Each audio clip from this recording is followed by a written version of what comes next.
Maya Pabengi, Pampanga, magandang gabi, Central Luzon.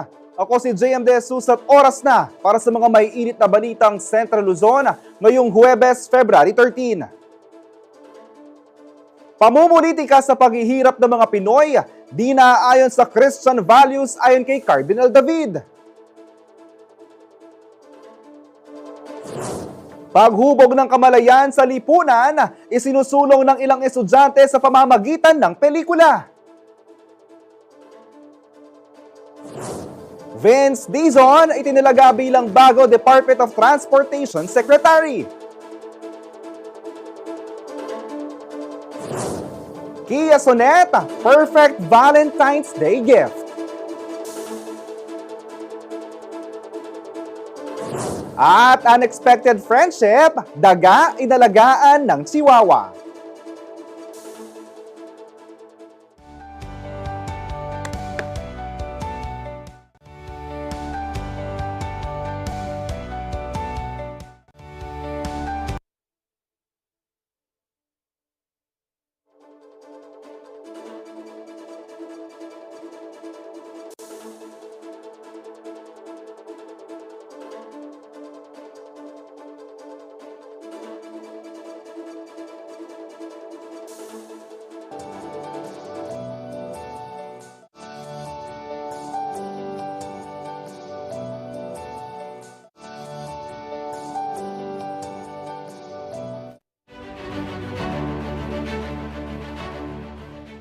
Sa ating unang balita, it is not Christian to practice the politics of patronage that manipulates the poverty of the people.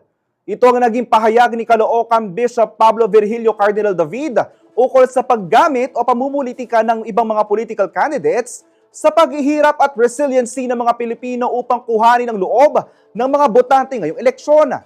Ang taktikang ito ay isang uri umano ng manipulasyon na hindi naaayon sa values ng isang Katoliko. Gayunpaman, naniniwala pa rin umano si Cardinal David na marami pa rin politiko na talagang ang hangarin lamang ay makatulong. Ang pagiging politiko ay isang lokasyon. Katoliko ka o Kristiyano ka. If you listen to the Word of God, then hopefully your way of practicing politics will change. It is not Christian to practice the politics of patronage that manipulates the poverty of the people. What is truly Christian is to practice the politics of the common good. And I do believe marami ding mga politiko with a good heart. Politicians whose real desire is to serve our people, to serve the common good and not fill up their pockets.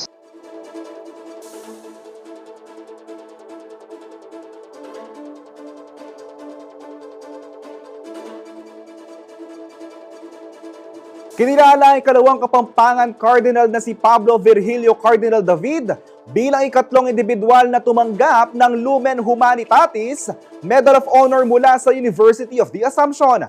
Ito ang pinakamataas na parangal na iginagawad ng naturang pamantasan sa mga individual na may natatanging ambag sa pananampalataya at sa lipunan na naayon kay Hesukristo. Para sa buong detalye, daritong report. A Light to Humanity. Ito ang kahulugan ng Latin phrase na Lumen Humanitatis. Iginagawad ng University of the Assumption ang Lumen Humanitatis Medal of Honor sa mga natatanging individual na nagkaroon ng malaking kontribusyon sa pananampalataya, sangkatauhan at sa lipunan na naayon kay Hesukristo na siyang liwanag ng mundo. Kaugnay nito, pinarangalan si Caloocan Bishop Pablo Virgilio S. Cardinal David, DD-STHD, na mas kilala bilang Apong Ambo, bilang ikatlong recipient ng Lumen Humanitatis Medal of Honor. Ginanap ang seremonya sa Our Lady Assumed into Heaven Chapel ng University of the Assumption sa Ciudad San Fernando nitong Miyerkules, February 12. Ayon sa universidad na pinangungunahan ni President Reverend Father Oliver Yalong, bukod sa mga kontribusyon ni Apong Ambo, isinasabuhay rin ng Kapampangan Cardinal ang threefold vision and mission ng universidad, ang biyasa, mayap at maganaka.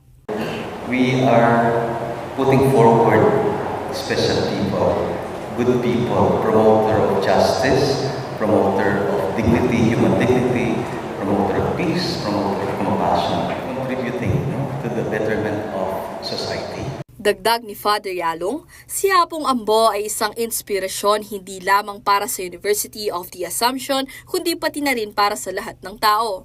Ipinanganak sa Betis, Guagua noong 1959 si Cardinal David. Siya ay kasalukuyang presidente ng Catholic Bishops' Conference of the Philippines at Vice President ng Federation of Asian Bishops' Conference.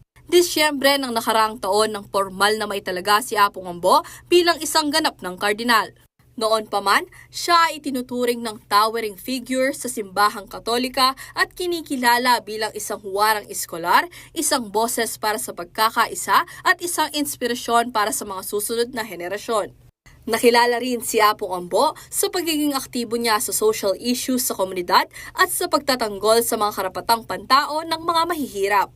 Naniniwala si Cardinal David na mahalaga ang pagiging ilaw sa mundo bilang mga miyembro ng katawan ng Diyos.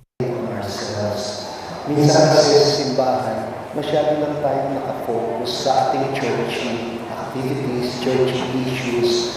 Well, if we are members of the body of Christ, that means we participate in the mission of Christ to be light to humanity. Kabila nito, dahil laki sa hirap at hindi niya rin umano naranasan ang mag-aral sa mga pribadong paaralang nag-o-offer ng good catechism at good Christian formation, isang proud moment daw para sa kanya ang makatanggap ng karangalan mula sa isang paaralang kagaya ng UA. I feel proud that now I am associated to this university, which is actually the very first Catholic university in the whole country and in Asia. So, sa akin, it matters a lot dahil kapampangan ako. Bukod sa awarding ng Lumen Humanitatis, nagkaroon rin ng banal na misa na pinangunahan ni Most Reverend Florentino Lavarias TD, ang Arsobispo ng Diocese of San Fernando. Para kay Archbishop Lavarias, ang Lumen Humanitatis na tinanggap ni Cardinal David ay isang inspirasyon para sa simbahang Katolika at mapalakas pang lalo ang pananampalataya ng mga tao sa Diocese ng San Fernando. Hiniling niya rin na sana ay maging daan ito upang dumami pa ang mga kabataan na maeengganyang pasukin ang bukasyon ng pagpapari. Samantala, bukod kay Apong Ambo, nakatanggap na rin ng Lumen Humanitatis Medal of Honor si dating Presidente Corazon Aquino at si San Fernando Archbishop Emeritus Pasiano Aniceto. Ashley Punzalan, CLTV 36 News. Manatiling nakatutok para sa iba pang balita ngayong araw.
Nagbabalik ang CLTV 36 News. Formal na itinalaga ni Pangulong Ferdinand Marcos Jr. bilang bagong kalihim na Department of Transportation si Vivencio Vince Bringas Dizon ngayong Huwebes, February 13. Ayon ito sa isang pahayag ni Executive Secretary Lucas Bersamin ngayong umaga.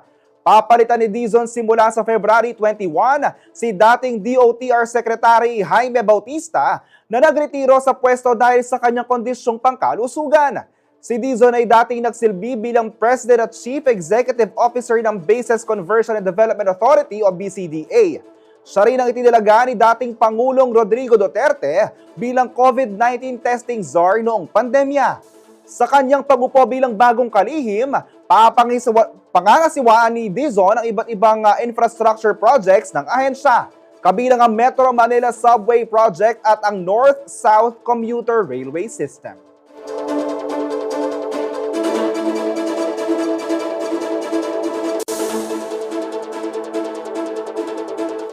Sa ibang balita, tuluyan ng inireklamo ng National Bureau of Investigation si Vice President Sara Duterte matapos ang kontrobersyal na pahayag nito sa nagbanta sa buhay ni na PBBM, First Lady Liza Marcos at House Speaker Martin Romualdez.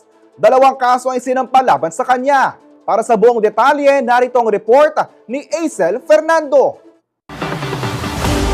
Nagsampa na ng kasong grave threats at inciting to sedition ang National Bureau of Investigation o NBI laban kay Vice President Sara Duterte sa Department of Justice o DOJ nitong Miyerkules, February 12. Kaugnay ito ng pahayag ng pangalawang Pangulo sa kanyang online press con noong November 2024 kung saan sinabi niya na nag-hire siya ng hitman para patayin sina President Ferdinand Marcos Jr., First Lady Liza Araneta Marcos at House Speaker Martin Romualdez sakaling may mangyari sa kanya. Giit naman ni NBI Director Jaime Santiago sa isang press briefing, nagpadala sila ng imbitasyon kay Duterte noong November at December 2024 para sa evaluation sa pag-file ng kaso, ngunit hindi ito sumipot. Sa halip, nagpadala na lamang si Duterte ng sulat kay Santiago sa pamamagitan ng kanyang abogado na si Attorney Paul Lim na nagsasabing hindi siya dadalo sa pagdinig.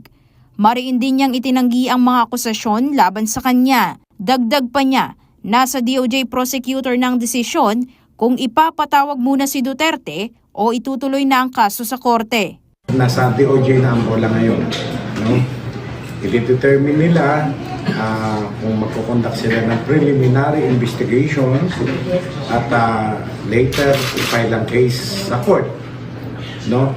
Titimbangin ng DOJ kung yung bang aming mga inilatag na ebidensya, yung aming investigation ay sufficient para mag-conduct sila ng preliminary investigation. Kung ang DOJ ay makakita ng prima facie evidence that magkakaroon ng certainty of conviction, papay nila ang kaso. Samantala, nilinaw naman ni Chief State Prosecutor Richard Anthony Fadulion na pag-aaralan pa ng National Prosecution Service ang reklamo. Ayon naman sa DOJ, kailangan may sapat na ebidensya para mapatunayan ang kasong grave threats at inciting to sedition. Ang grave threats ay may kaugnayan sa mga pahayag na naglalayong magdulot ng takot o pangamba kahit walang aktwal na pananakit. Ang inciting to sedition naman ay tungkol sa mga pahayag na maaaring magdulot ng kaguluhan o pag-aklas laban sa gobyerno. Tiniyak ng DOJ na susundin ang tamang proseso sa kaso at sisiguraduhing may matibay na basehan bago ito dalhin sa korte. Aisel Fernando, CLTV 36 News. Binigyang pagkilala ng Department of the Interior and Local Government Central Luzon ang ilang mga barangay sa lalawigan ng Pampanga. Batay ito sa ipinakita nilang kahusayan sa pamamahala at pagiging national passer sa ilalim ng 2024 Seal of Good Local Governance for Barangay ng DILG Central Office. Kabilang sa mga kinilalang barangay sa piling bayan at munisipalidad ng Pampanga ang mga sumusunod. Sa bayan ng Arayat, ang Batasan at Kupang. Sa bayan naman ng Bacolor, Kalibutbut, Makabakle at Maliwalu. Sa bayan ng Candaba, ang Talang. Sa bayan naman ng Florida Blanca, ang Calantas at San Jose. Sa bayan ng Guagua, ang San Antonio. Sa bayan naman po ng Lubao, ang Baruya, De La Paz at Santiago. Sabay naman po ng Mexico ang San Jose matulid. Sa syudad naman po ng San Fernando ang Baliti, Del Pilar, De La Paz Sur, Lortes, Pandaras, Quebiawan, Sagin at Santo Rosario. At sa bayan ng Santo Tomas ang Moras de la Paz, San Bartolome, San Matias, San Vicente, Santo Rosario at Sapa. Samantala, 166 pang barangay sa Central Luzon ang tumanggap din ng SGLG nitong nakaraang taon.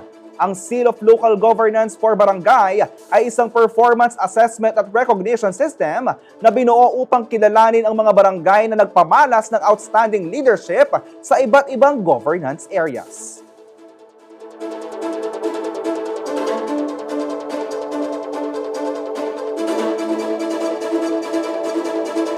Manatiling nakatutok para sa iba pang balita ngayong araw.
Nagbabalik ang CLTV 36 News. Sa puntong ito, makakapanayan po natin sa linya si Police Major Mary Ann Placido, ang Public Information Officer po ng Pampanga Provincial Office. Ma'am Mary Ann, magandang gabi. Magandang gabi po, Sir JM, at sa mga tagapakinig po, magandang gabi po sa ating lahat. Ma'am Mary Ann, alam natin na ang kapulisan ay isa sa may pinakamalaking responsibilidad ngayong election period. Ma'am Mary Ann, kumusta po ang paghahanda at pagbabantay ng kapulisan dito po sa probinsya ng Pampanga?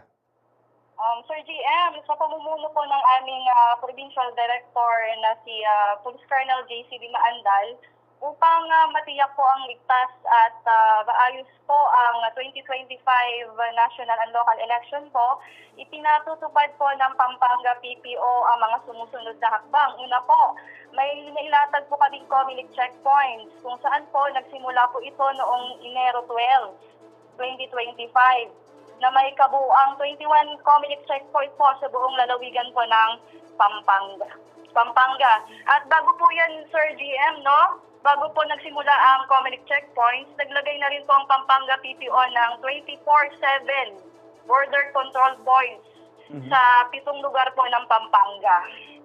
Ayan po. And meron din po kami dito sa Pampanga, Sir GM, ng mga police outposts, at saka nagkakandak na rin po kami ng mobile patrols, beat patrols, at dagdag po niyan, Sir GM, meron po tayong dineploy na tactical motor riding unit na binubuo ng 73 personnel upang matiyak ang mabilis na pagtugon sa anumang kriminalidad sa lalawigan po ng Pampanga. So ang Pampanga PPO po ay nakahanda po para tugunan ng mga insidente po na pwedeng mangyari po dito po sa lalawigan po ng Pampanga. Ayan, Ma'am Mary Ann, para po i-verify lang po namin, nabanggit nyo na meron na po tayong nakakalat na mga checkpoints dito po sa probinsya ng Pampanga. Ano po ba yung mga ipinagbabawal at tinitignan natin dito sa mga checkpoint po natin? Bali, huwag po silang matakot sa mga Comelec checkpoints po natin dahil sinisigurado lang po ng mga kapulisan po natin ang ating seguridad.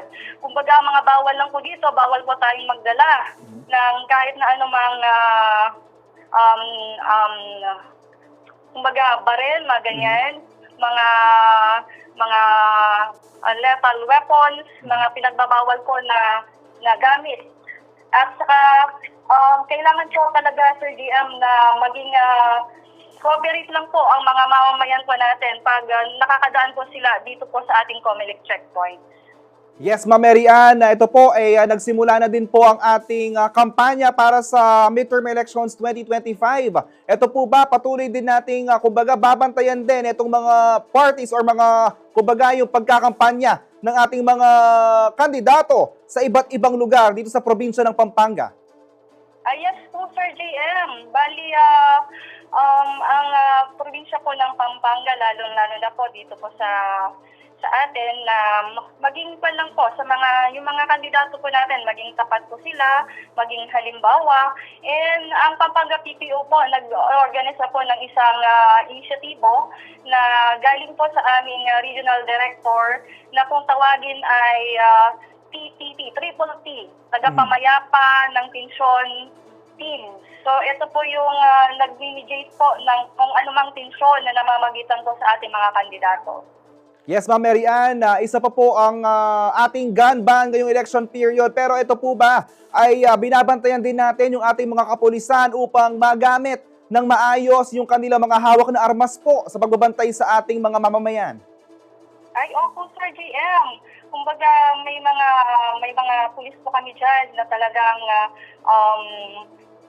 nakahanda po na magserbisyo para sa eleksyon kung saan yung mga gamit po naming mga barel ay talagang iniingatan po namin na huwag magamit sa kahit na anumang kaharasan. At ito pong mga baril po namin ay magagamit lang namin para ipagtanggol po ang ating mga mamamayan. Ayan, Ma'am Mary Ann, nabanggit nyo po, maaari pong magsumbong ang ating mga mamamayan dito sa probinsya ng Pampanga sa Provincial Police Office. Paano po sila makakakontak sa inyo? Maano po sila makakasumbong kung mayroon po silang mapansin na kailangan pong isumbong dito sa ating election period? Sir JM, meron po kami mga hotlines na naipost na po sa ating mga social media. Ayan po, follow lang po ang ating Pampanga Provincial Office page. Andyan po yung mga contact numbers ng mga police stations natin, sir. At andyan po yung mga police natin na talagang handang umasikaso at mga friendly police officers na handang tumulong po at makinig po sa ating mga reklamo or mga gustong iparating po sa ating kapulisan. Ayan, maraming salamat po, Police Major Mary Ann Placido, ang Public Information Officer po ng Pampanga Provincial Office. Maraming salamat po, Sir JM, at magandang gabi po sa ating lahat. Para naman sa ating ibang balita, nag-viral sa social media ang video ng isang bagong panganak na chihuahua sa Nueva Ecija. Dahil hindi lang ang mga tuta nito ang kanyang inaalagaan, kundi pati na rin ang isang daga. Ang buong detalye ihahatid sa inyo ni Arlene Salonga. Labis na kinagiliwan ng netizens ang video ng isang chihuahua mula sa Cabanatuan, Nueva Ecija nang makitang kasama at tila inaalagaan ang isang daga. Ayon kay Erwin Estoque, fur parent ng chihuahua na si Tiny, nagulat siya nang makita ang maliit na hayop sa tabi ng kanyang aso at hindi rin siya makapaniwala na super close pa ang dalawa. Nagising po ako nung umaga, madaling araw ng mga alas 6. Pag alas 6, nagulat kasi ako biglang nagkakahulan yung mga aso. Kaya bumaba ako agad. Tapos yun, nung pagkababa ko, nakita ko yung sumilip ako dun sa sa box ng mga tuta. Nakita ko may kakaibang kulay. Siyempre sa gulat ko, hindi ko alam kung ano gagawin ko. Kaya kumuha ako ng tinawag ko muna yung asawa ko. Sabi ko, kunin niya yung cellphone ko. Ayon pa kay Erwin, likas na masigla at mahilig manghuli ang 5 years old na si Tiny ng kung ano-anong hayop na nakikita niya sa loob ng kanilang bahay. Kaya naman hindi niya inaasahan ang naging reaksyon nito sa daga. Sinubukan din ni Erwin na alisin ang daga pero Sinubukan namin gamitin yung walis para alisin yung daga. Tapos nung sinusungkit ko na nung walis, nagagalit si Tiny. Kaya ayaw niya patanggal. dahil dito, gumawa na lang siya ng ibang paraan para mailabas ang daga. Nag-isip kami na gamitan na lang ng tong. Ngayon, nung nasipit ko na, inagis ko na po siya sa labas ng bakuran. Samantala, may ilang netizens pa rin na hindi naniniwala at sinasabing sinadya niyang ilagay ang daga sa loob ng kahon. Gayunpaman, itinanggi ito ni Erwin at sinabing may CCTV footage na magpapatunay sa nangyari. Maraming nagalit dun sa video nung pinost ko Buti na lang meron kaming CCTV na nakatutok dun sa box ni Tiny. Kaya ayun. Kaya mapapatunayan ko po na hindi ako yung naglagay nung daga sa loob. Kaugnay nito, mariing paalala ng mga eksperto na may peligrong hatid ang interaksyon ng mga daga at alagang hayop. Ayon sa veterinarya na si Dr. Franz Gamondoy Pancho, hindi mainam na nilalapitan ng mga daga ang fur babies at iba pang alagang hayop dahil posible silang makakuha ng sakit na leptospirosis. Sinuportahan nito ng isa pang vet na si Dr. Kathleen Romero Malig.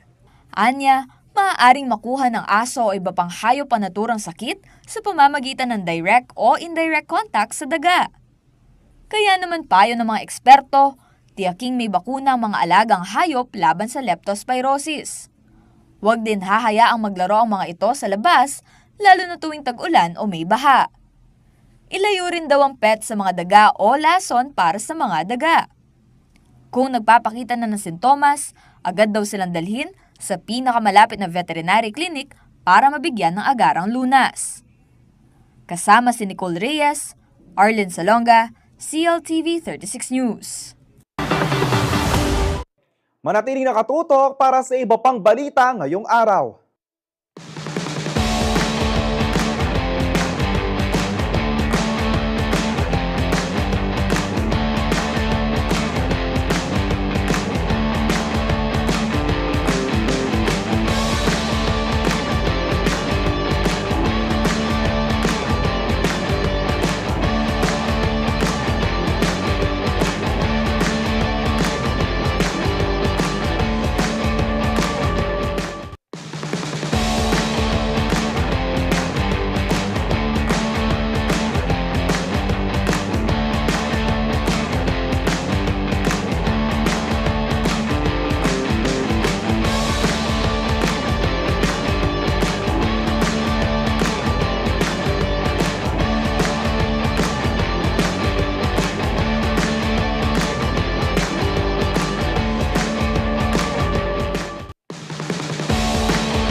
Nagbabalik po ang CLTV 36 News. Para sa ating entertainment news, ihahatid ito ni Danny Cadzino.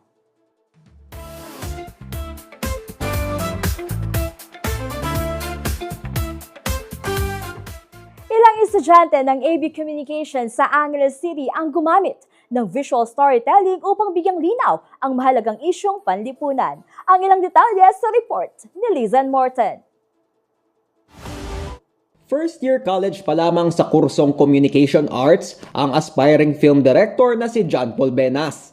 Sa kabila nito, determinado na siyang gamitin ang kanyang passion sa filmmaking upang magbukas ng diskusyon hinggil sa mga isyong panglipunan na dapat umano'y bigyang pansin, lalo na ng mga kabataan. Hindi siya actually to give solution. Bali, it's to open the minds of the people na ito yung nangyayari sa lipunan and gusto kong ito yung pag-isipan natin. Nitong Miyerkules, February 12, isa ang pelikulang dinirect ni Benas sa mga short film na ipinalabas sa Cinelente Film Festival sa Cinema 2 ng SM City Clark. 8 pelikula ang binuo ng mga mag-aaral ng National University na sumasalamin sa mga isyong panlipunan at pangyayari upang ipamahagi ang kahalagahan ng sining ng pagpipelikula sa komunidad. Ayon kay Benas, may malalim na konsepto ang mga social issues sa ngayon na maaaring ipaliwanag sa publiko gamit ang visual storytelling. Mga bagay na dapat na pagtatanto ng publiko, ngunit maaaring hindi na pag-uusapan sa loob ng silid-aralan. Bali, itong ang hirap mong mahalin, which is yung film ko nga, about siya sa inflation. Tungkol din siya sa magkapatid, ganun na naghanap ng comfort despite the fact na mahirap na yung buhay, parang ganun. Sa ganitong konteksto, mahalaga rin na may suporta mula sa mga guro upang higit na mahikayat ang mga estudyante na gamitin ang sining upang maipahayag nila ang kanilang saloobin hinggil sa iba't ibang usapin. Isang bagay na ikinagagalak ni Professor John Ray Camorongan, Dean ng School of Education, Arts and Sciences ng NU Clark, dahil maagang nahuhubog ang kamalayan ng kanilang mga estudyante sa mga isyong panlipunan. Patunay raw ito aniya na may mahalagang papel na dapat gampanan ng kabataan sa pagsusulong ng pagbabago sa lipunan. Pero napakahalaga na magkaroon tayo ng pagpapahalaga sa mga suliranin ng ating lipunan at kung ano ang pwedeng maging bahagi at solusyon na maihahatid ng ating mga kabataang Pilipino sa henerasyong ito. Napaka-importante na ang bawat isa ay may pakikiramay sa nararanasan ng ating lipunan upang sa gayon lalo nating mapatatag ang ating bansa.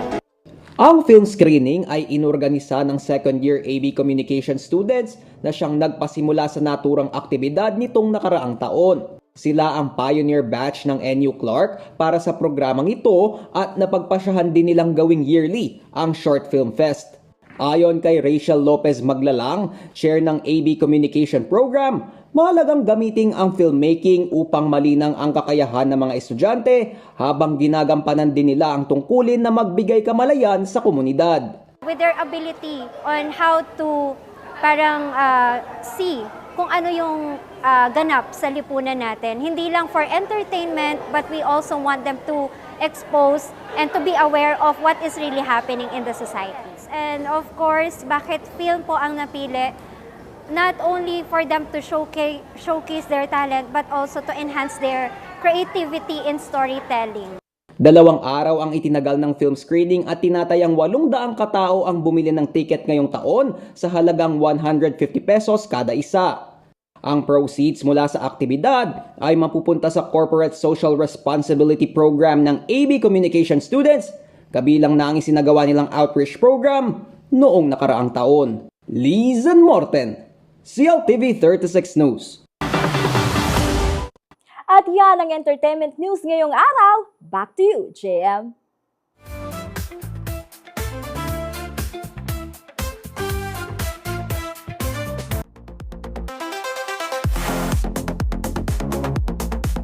Kabalen, karehiyon, naghahanap na ba kayo ng espesyal at kakaibang regalo para sa inyong minamahal? Malapit na kasi ang Valentine's Day, bukas na po ito, February 14. Bagamat magandang ipangregalo ang flowers and chocolates, medyo gasgas na po ito. Walang something new, ika nga nila. Kaya naman I suggest na subukan nyong isurprise ang inyong partner sa isang regalo na magagamit nila ng pangmatagalan. Anong regalo ba yan?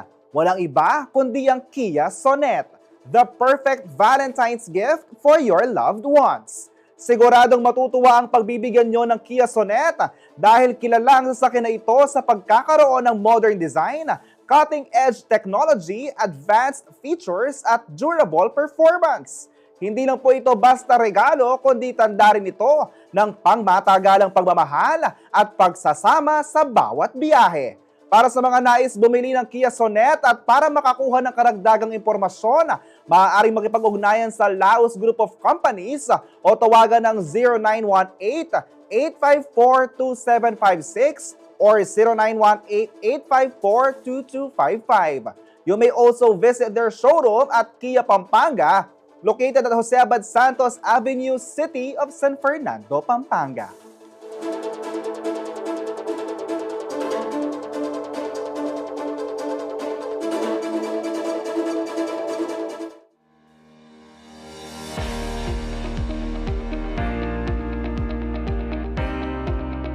Alamin naman po natin ang ulat panahon mula kay Rainier Agas, ang meteorologist ng Pag-asa Clark.